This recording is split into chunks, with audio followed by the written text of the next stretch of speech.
Hey Sovereign Atlanteans, the Comics Kid 2099 here to talk about an episode of Superman the Animated Series titled Fish Story. If you haven't seen the episode, you should because I'm about to spoil stuff real hard in this plot synopsis. Lois and Jimmy are out on Bibbo's boat, which is attacked by whales. Lois finds out Lex Luthor has kidnapped Aquaman, who came to stop Luthor from bombing Atlantis. Lex's men kidnap Lois as well, and by the time Superman rescues Lois, Aquaman is ready to sink Luthor's ship. After Superman nearly convinces Aquaman not to do this, one of Luthor's men attacks Aquaman, and the ship is sunk, with Aquaman giving a foreboding warning to Superman and Lois for the rest of the surface world. Cue credits. So I guess I was wrong about Jimmy's Signal Watch never showing up in this series after its introduction in Superman's PAL, although now it feels like they knew this episode was coming up and they needed a way for Jimmy and Lois to be rescued in the first act and then concocted the Superman's PAL episode as a way out. I don't know if that's what happened, but it feels like it. Oh well, minor nitpick. So comparing this episode to In Brightest Day, I think this is the way to do a team-up adventure. I mentioned it in my review of In Brightest Day, but my problem there was that it almost felt like Superman didn't need to be in the episode, which is problematic since this is his series.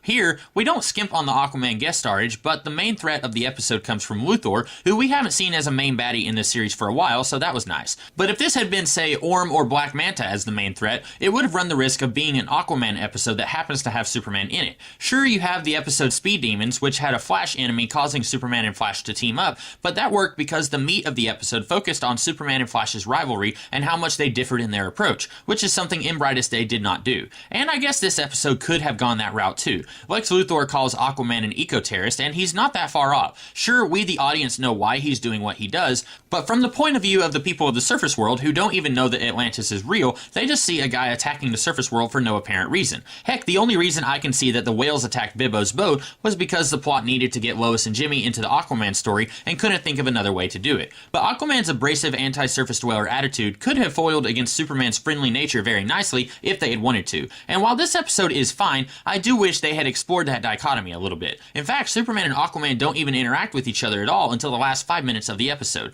And it's great, but I wanted a little bit more. But I am happy that we're finally getting Lois Lane in an episode after what feels like 80 years that this series had been ignoring her. Unfortunately, she's basically just a damsel for Superman to rescue twice, and one of those times, Aquaman had already rescued her. If you're going to go for the urban legend angle with Aquaman, maybe it would have been better to start the episode with Lois more aggressively pursuing these fish attacks. Sure, that's what she's investigating when she's on Bibbo's boat, but then they're attacked for no reason, and it makes Lois feel more like a passive side character than the more proactive character that we know her to be. They could have started the episode with Lois snooping around Lex's lab, and then she encounters Aquaman that way. Then you could have had more room in the episode for Superman and Aquaman to interact. The only other thing that I want to comment on isn't exactly a problem, but I probably would have seen it as more problematic if I had been watching this series as it aired. This episode kinda ends with a sequel-baity ending of maybe Aquaman will come back as more of an antagonist, and we'll follow up on the hint that Superman would stand with the surface world against Aquaman. And if you know your DCAU, that does kinda sorta happen, but in another series. Like I said, if I was watching this series more regularly in the 1990s, I would have been a little disappointed when I saw that we weren't getting another Aquaman episode. And like I said, it is followed up on in an early Justice League episode, but there was no way fans of this series knew that that series was coming, or if the Aquaman subplot would be followed up on at all. Again, not a huge problem, especially 20 years later when I can just jump immediately from this episode to the Aquaman stuff in Justice League, but I thought it was worth mentioning.